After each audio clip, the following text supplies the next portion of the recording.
When my ex-husband texted me, "Don't bring our son to the wedding, he doesn't belong," I thought nothing could hurt more. But when his bride added, "He'll ruin our pictures," I realized this wasn't just about a wedding. It was about my 8-year-old son's place in his father's new life. What happened next at that wedding changed everything and proved that sometimes an 8-year-old can be braver than any adult in the room. Hi, everyone. I'm Sarah, and I need to tell you about the most heartbreaking and ultimately triumphant moment of my life. 2 years ago, I thought my world was ending when my husband Michael left me for Jessica, a social media influencer half his age who seemed to collect perfect moments like trophies. Today I'm a single mom working as a nurse, doing everything I can to give my son Danny the stable life he deserves, even though some days I feel like I'm barely keeping my head above water. Let me paint you a picture of my family because you need to understand the people who shaped what happened that day. There's my son Danny. He's 8 years old with these incredible brown eyes that light up whenever he talks about his dad. Danny is the kind of kid who still believes in fairness and justice, who thinks that if you love someone enough, they'll always love you back. He's been asking me for months why his daddy doesn't come around as much anymore, and I've been running out of gentle ways to explain that sometimes adults make choices that don't make sense. Then there's my ex-husband, Michael Rodriguez. We met in college, and for 12 years, I thought we were building something beautiful together. Michael works in marketing, and he's always been charming, the kind of guy who can sell anyone on anything. He's also Danny's hero, which makes what happened so much more devastating. Michael used to be the dad who never missed a school play, who taught Danny to ride a bike, who promised he'd always be there. But after he met Jessica, it's like a switch flipped, and suddenly Danny became a reminder of a life he wanted to forget. And Jessica Blake, she's 28, blonde, and has built her entire identity around creating the perfect image for her Instagram followers.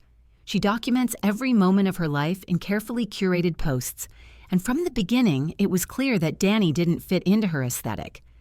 She's never been outright cruel to his face, but she has this way of making comments that cut deep.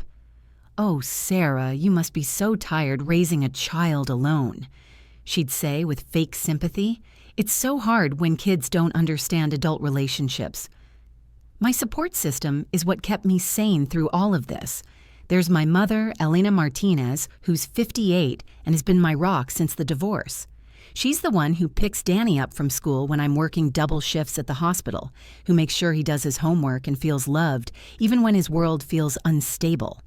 Elena has this quiet strength that comes from raising 3 kids as a single mother herself after my father passed away when I was 15. My brother Alex is 31 and works in construction, and he's been more of a father figure to Danny than Michael has been lately. Alex is the one who takes Danny to baseball games, who teaches him how to throw a football, who listens to him talk about Pokemon cards for hours without getting bored. When Michael started pulling away, Alex stepped up, and I don't know what Danny and I would have done without him. These are the people who were there for us when Michael's wedding invitation arrived 3 months ago. Danny was so excited he could barely contain himself. He ran around the house yelling, "I'm going to be in Daddy's wedding. I'm going to be the ring bearer." Michael had promised him that role during one of their increasingly rare visits, and Danny had been practicing his walk every single day. I bought Danny a new navy suit complete with a little bow tie that matched the wedding colors Jessica had posted all over social media. Elena helped him practice walking slowly and holding the ring pillow steady. Alex taught him how to stand up straight and smile for photos. We were all so focused on making sure Danny felt special and included that none of us saw what was coming. Because 2 days before the wedding, everything changed with one text message that shattered my little boy's world. Let me take you back to how we got here because you need to understand what my life looked like before everything fell apart. 2 years ago, I was living what I thought was the American dream. Michael and I had been married for 10 years. We owned a beautiful house in the suburbs, and Danny was this perfect little boy who called us both his best friends. I was working part-time at the hospital, Michael was climbing the corporate ladder, and we were talking about having another baby. Then Jessica Blake walked into Michael's marketing firm as a client, and suddenly my husband started working late every night. She needed help building her personal brand, he said. She was launching a lifestyle blog, he explained. She was different from other clients, he insisted. I should have seen the red flags, but I was busy being a wife and mother, trusting that the man I'd loved since college would never destroy our family.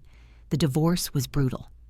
Michael moved out on a Tuesday, and by Friday, Jessica was posting Instagram stories from her new favorite coffee shop, which happened to be the place Michael and I went every Sunday morning for 12 years. She had this way of erasing me from his life piece by piece, replacing our memories with her perfectly filtered moments. Within 6 months, she'd moved into his new apartment, redecorated everything in white and gold, and started referring to it as our space in her posts. But the hardest part wasn't losing my husband, it was watching my son lose his father.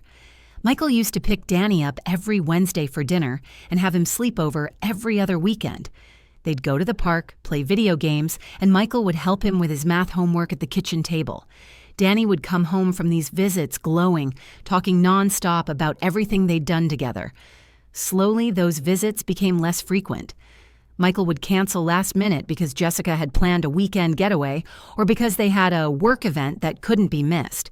Danny would sit by the window in his jacket, backpack ready, waiting for a dad who increasingly didn't show up. I'd watch my little boy's face fall, and I'd have to come up with excuses that protected Michael while my heart broke for Danny. My mother, Elena, saw what was happening before I did. "That woman is poison," she'd say while folding Danny's laundry. "She's trying to erase that boy from his father's life?" I'd defend Michael, saying he was just adjusting to his new relationship, that he needed time to find his balance. But Elena had raised 3 kids and buried 1 husband. She knew abandonment when she saw it. My brother Alex was less diplomatic. After Michael no-showed to Danny's school play, the 3rd event he'd missed that month, Alex confronted me in my kitchen. "Sarah, you need to stop making excuses for him. Danny is starting to believe it's his fault that his dad doesn't want to be around." Alex was right. But admitting that meant accepting that the man I'd loved for 12 years had chosen a new life that didn't include our son. I was working double shifts at the hospital, trying to save money for a down payment on a smaller apartment. Some nights I'd come home to find Elena helping Danny with homework while he asked questions I couldn't answer. "Mom, why doesn't Daddy call me anymore? Mom, does Daddy's new wife like me? Mom, am I going to be in their wedding?" That last question kept me awake at night because I honestly didn't know. Then 3 months ago, Michael called with news that should have been exciting. He and Jessica were getting married, and he wanted Danny to be the ring bearer. Danny was over the moon, jumping around the living room, already planning what he'd wear and how he'd walk down the aisle. For the first time in months, I saw my son's confidence return. His daddy wanted him to be part of something important. I threw myself into preparing Danny for the wedding. We went shopping for the perfect suit, practiced his walk every evening, and I even helped him write a little speech, thanking his dad for letting him be part of the special day. Elena taught him how to hold the ring pillow steady, and Alex showed him how to stand up straight and smile for photos. For 10 weeks, Danny talked about nothing but the wedding.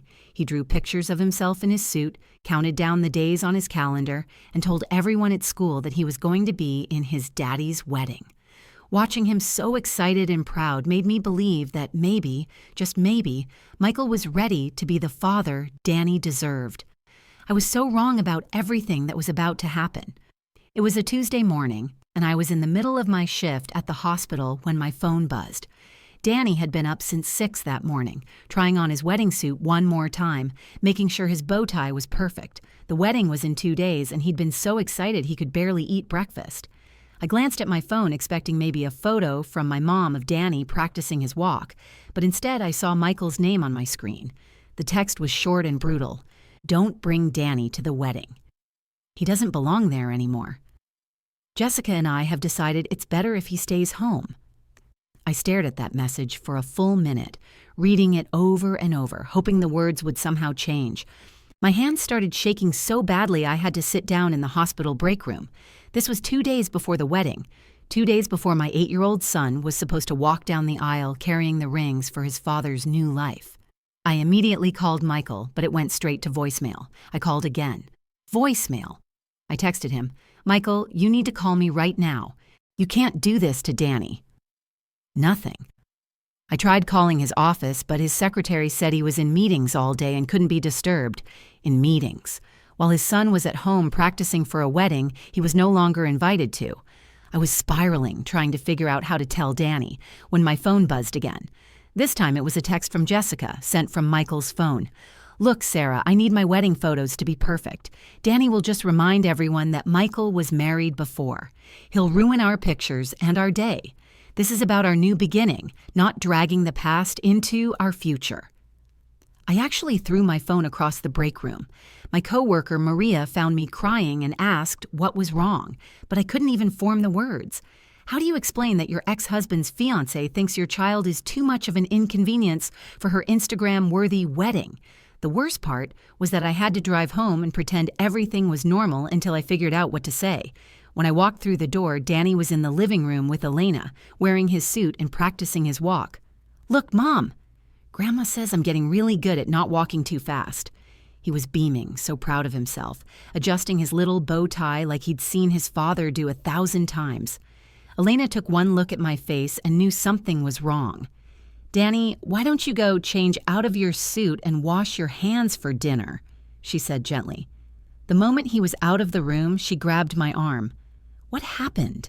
I showed her the texts, and I watched my mother's face go through the same progression of emotions I'd felt: confusion, disbelief, and then pure rage. "That man is a coward," she whispered, "and that woman is evil. How could they do this to Danny?" But we both knew the answer. Jessica had been systematically removing Danny from Michael's life since day one, and Michael had been too weak to stop it. Every canceled visit, every missed phone call, every excuse had been leading to this moment where Danny would be completely erased from his father's new beginning. When Danny came back downstairs, he immediately sensed the tension. "What's wrong, Mom? You look sad." This is the moment every parent dreads, when you have to break your child's heart and there's no way to soften the blow. I sat him down on the couch and took his little hands in mine. "Danny, there's been a change of plans about the wedding." His face fell immediately. "Am I not going to be the ring bearer anymore?" The hope in his voice was devastating. "Sweetheart, your dad and Jessica have decided that maybe it's better if we don't come to the wedding after all." I tried to make it sound mutual, like a decision we'd all made together, but Danny is smart. He knew. "Did I do something wrong, Mom? Why doesn't Dad want me there?" The way his voice cracked when he asked that question will haunt me forever. Here was my 8-year-old son, trying to understand why his own father didn't want him at the most important day of his life. Elena pulled Danny into her lap while I stepped onto the porch, trying to breathe. That's where Alex found me 10 minutes later, sobbing into my hands. "Sarah, what the hell happened?" When I told him, I thought he was going to punch a hole through my front door. Alex was pacing back and forth on my porch like a caged animal, his fists clenched so tight his knuckles were white. "I'm going to his office right now, Sarah. I'm going to drag him out of whatever meeting he's hiding in and make him explain to Danny's face why his own son doesn't deserve to be at his wedding." "Alex, no," I said, grabbing his arm. "That's not going to help Danny. Making a scene at Michael's office won't change anything except make this worse." "Worse? Sarah, how could this possibly get worse? That little boy in there has been talking about nothing but this wedding for months. He's been practicing his walk every single day. He drew pictures of himself in his suit and put them on the refrigerator. And now what? We're supposed to just tell him his dad doesn't want him." Elena had joined us on the porch, her face drawn with worry. "Maybe Alex is right, Mia. Maybe we should just let this go. Danny will be hurt, but he'll get over it. Sometimes it's better to protect children from the truth about their parents." I looked through the window at Danny, who was sitting on the couch, still wearing his wedding suit, staring at his hands. Even from outside, I could see the confusion and hurt written all over his face. That's when something inside me snapped. "No," I said, my voice stronger than I'd felt in months. "We're going to that wedding." Both Alex and Elena stared at me like I'd lost my mind. "Sarah, they literally told you not to bring him," Alex said. "They made it clear he's not welcome." "I don't care what they said. Danny has every right to see his father get married. Michael is his dad, not Jessica's property. She doesn't get to decide whether my son exists or not." Elena looked worried. "But what if they call security? What if they embarrass Danny in front of all those people?" Then at least Danny will know that his mom fought for him, that someone in his life thinks he's worth fighting for. I could feel my resolve strengthening with every word. I'm not going to let Jessica erase my son from his father's life. Not without a fight. I went back inside and found Danny still sitting on the couch, now out of his suit and wearing his regular clothes. He looked up at me with those big brown eyes, and I could see he'd been crying. "Mom, I put my suit away. I know I'm not going to the wedding anymore." My heart broke all over again, but this time it was mixed with fierce determination. I sat down next to him and took his hands. "Danny, I want to tell you something your grandpa used to say to me when I was little. He said that when someone forgets who you are, sometimes you have to remind them." Danny looked confused. "What does that mean?" "It means that sometimes people make mistakes and sometimes they forget what's important. But that doesn't mean you stop being important. Do you understand?" He nodded slowly, even though I could tell he didn't fully grasp what I was saying. "Are we still going to see Dad get married?" "Yes, sweetheart. We're going to that wedding. We're going to sit in the back and we're going to be respectful, but we're going to be there. Because you're his son, and you deserve to be part of his life, even if he's forgotten that right now." Elena pulled me aside later that evening. "Sarah, are you sure about this? What if it makes things worse between you and Michael?" "Mom, things can't get worse. He's already thrown away his relationship with his son for a woman who sees Danny as an inconvenience. If showing up reminds him what he's losing, then good. If it doesn't, then at least Danny will know I tried." The next morning, I helped Danny get ready in his wedding suit one more time. I taught him that phrase from his grandfather. When someone forgets you, you remind them who you are. We practiced it together, and while I don't think Danny fully understood what might happen, he trusted me. Alex drove us to the church, still worried about what we were walking into. "If anyone so much as looks at Danny wrong, I'm stepping in," he warned. "I know," I said. "But I have a feeling Danny won't need us to fight his battles today. Something tells me he's about to surprise us all." As we pulled up to the church, I could see the elaborate flower arrangements and the photographer setting up for what Jessica clearly intended to be her perfect, Instagram-worthy day. But she'd forgotten one thing. Sometimes the most important moments aren't the ones you plan for. We slipped into the back pew of the church just as the ceremony was beginning. The venue was absolutely stunning. White roses everywhere, golden accents, and enough candles to light up half the city. Jessica had clearly spared no expense in creating her perfect Instagram moment. Danny sat between Elena and me, his little hands folded in his lap, wearing his navy suit and bow tie. He looked so handsome, so hopeful, even though I could see the uncertainty in his eyes. The ceremony itself was beautiful. I'll give them that. Michael looked nervous but happy as he stood at the altar, and Jessica was radiant in her designer gown. But what broke my heart was watching Danny's face throughout the entire service. Every time Michael's eyes swept over the congregation, Danny would sit up straighter, hoping his father would see him and smile. But Michael's gaze would skip right over us, like we were invisible. When the officiant pronounced them husband and wife, Danny clapped along with everyone else, genuine joy on his face despite everything. "They look happy, Mom," he whispered to me. Even after being rejected, my 8-year-old son was still rooting for his father's happiness. After the ceremony, guests began mingling while Jessica immediately started directing her photographer. I watched her position Michael for what seemed like hundreds of photos. By the altar, in front of the flowers, with various family members. She was like a director orchestrating her perfect movie, and every shot had to be magazine-worthy. That's when I overheard her talking to the photographer, a middle-aged woman who seemed increasingly uncomfortable with Jessica's demands. "I want photos of just the new family," Jessica said, her voice carrying across the church. "Make sure there are no distractions in the background. I specifically told security to keep any uninvited guests away from the photo area." The photographer glanced around nervously.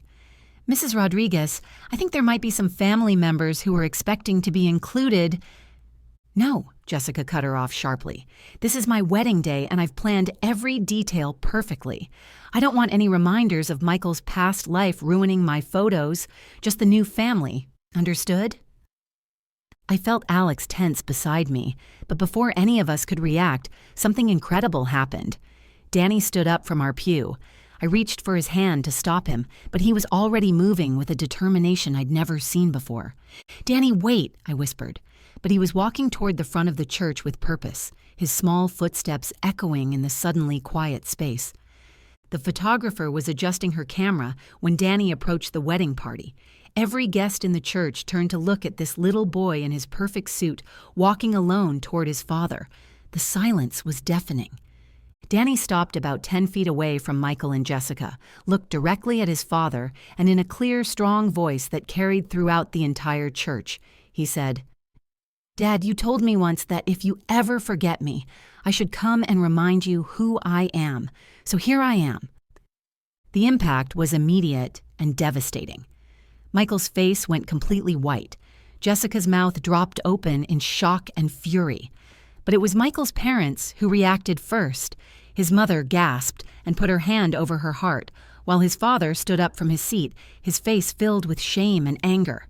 "Michael," his mother said, her voice shaking, "how could you not invite your own son to your wedding?" The photographer, bless her heart, was still taking pictures, capturing every moment of this unscripted drama.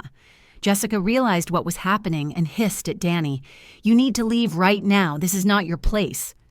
But Danny didn't move. He stood there looking at his father, waiting for some acknowledgement, some sign that he mattered. The church was so quiet you could hear people breathing.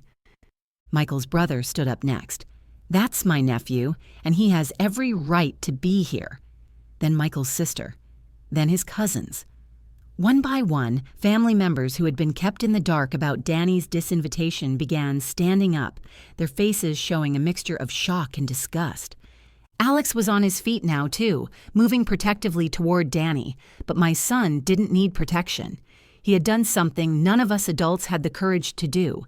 He had demanded to be seen, to be acknowledged, to be remembered. And finally, Michael dropped to his knees in front of his son. When Michael dropped to his knees in front of Danny, the entire church held its breath. I watched my ex-husband's face crumble as he looked into his son's eyes, and for the first time in 2 years, I saw the man I'd married, the father Danny remembered. "I'm sorry, son," Michael whispered, his voice breaking. "I forgot what was important, but you just reminded me." Danny, with the forgiveness that only children possess, simply wrapped his arms around his father's neck.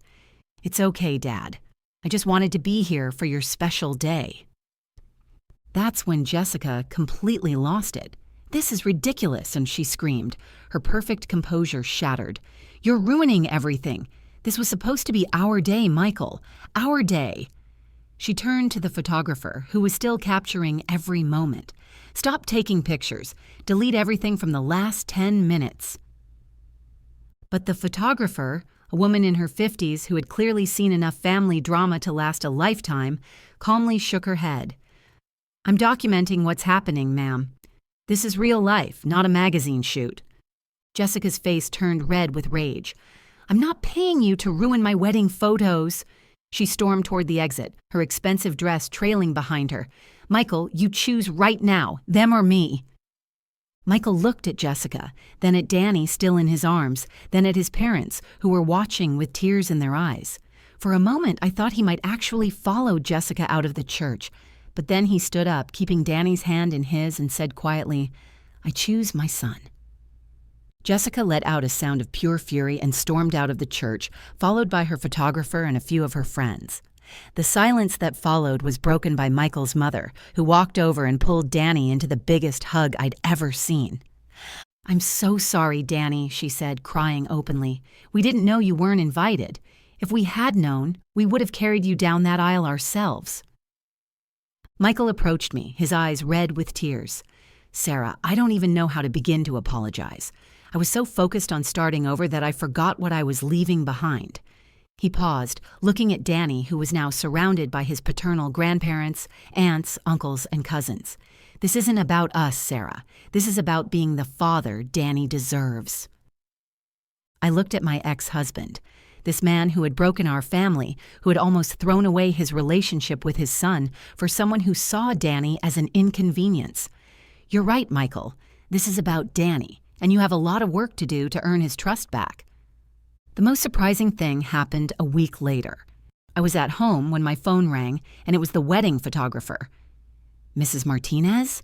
This is Carol, the photographer from the Rodriguez wedding. I wanted to call you personally." My heart sank. If this is about Jessica trying to sue us or something— "Oh no," Carol interrupted, laughing. "Actually, Jessica refused to pay me because she said I ruined her wedding by taking pictures of the drama.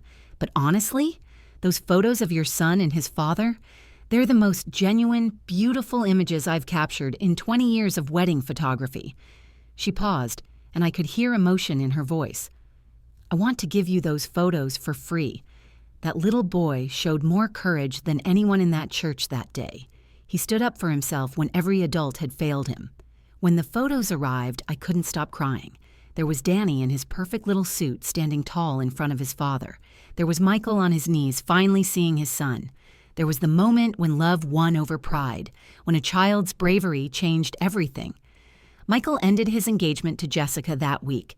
He started coming to therapy with Danny and me, working to rebuild the relationship he'd almost destroyed. I didn't take him back as a husband. Too much had been broken for that. But I allowed him to earn his place as Danny's father again. Danny keeps that photo of him and his dad on his nightstand. Sometimes I catch him looking at it before bed, and I know he's remembering the day he was brave enough to remind his father who he was. My 8-year-old son taught me something that day that I'll never forget. Courage isn't about being fearless. It's about showing up even when you're scared, speaking your truth even when your voice shakes, and reminding people who you are even when they pretend to forget. Sometimes the smallest person in the room has the biggest heart, and sometimes that's exactly what the world needs to see. Thank you so much for watching Danny's story today. I know it wasn't easy to hear about an 8-year-old being rejected by his own father, but I hope his courage inspired you the way it continues to inspire me every single day. If this story touched your heart, please give it a thumbs up. It really helps other people find these videos and reminds me that sharing our most vulnerable moments can help others feel less alone. I'd also love to hear your thoughts in the comments below. Have you ever had to stand up for yourself or someone you love when it felt impossible? Have you witnessed a child show more courage than the adults around them? Your stories matter, and I read every single comment. And if you're new here, welcome to our community. I share real stories about family, resilience, and those moments that change everything. If you want to hear more stories like Danny's, stories about ordinary people doing extraordinary things, please hit that subscribe button and ring the notification bell so you never miss a new video. To everyone watching who might be going through their own family struggles, remember what Danny taught us. You have the right to be seen, to be valued, and to remind people who you are. Don't let anyone make you feel like you don't belong in your own story. Danny is doing amazing now, by the way. He's 10 years old, still brave as ever, and his relationship with his dad is stronger than it's been in years. Sometimes the hardest moments lead to the most beautiful transformations. I'll see you in the next video, and remember, you're braver than you think you are. Take care, everyone. Love